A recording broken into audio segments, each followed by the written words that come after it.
Alright everybody, I thought I'd do a video of making one of my skull benches, and this right here is a jig I made up a long time ago to help me put together a whole bunch of them and try to get them at least the same.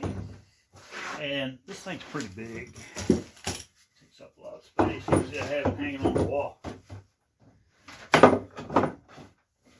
But this is the one that I use to make all the legs, because that's one of the components that you want to have equal and to get your bench to come out right.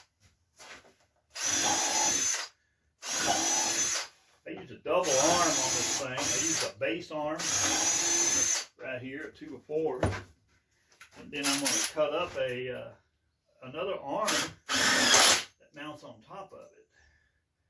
Just gives a whole lot of options on what I can do with it,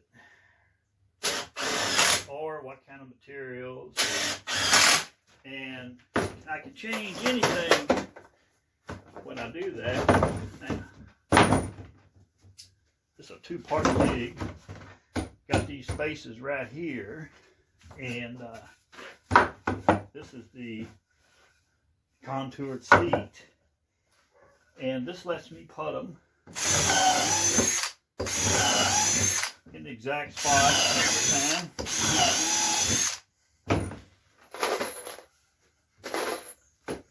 So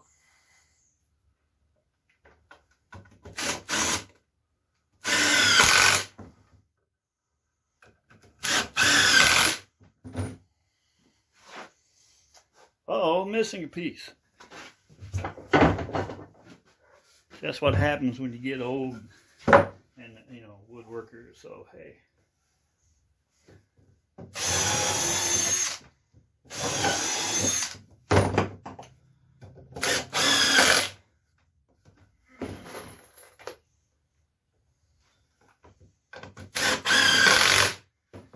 Now there's part of the screws in them. Each one of those gets 4 on each end, so yeah, every time you're doing something repetitive, or if you think you're going to make more of it, make you a jig to do it on.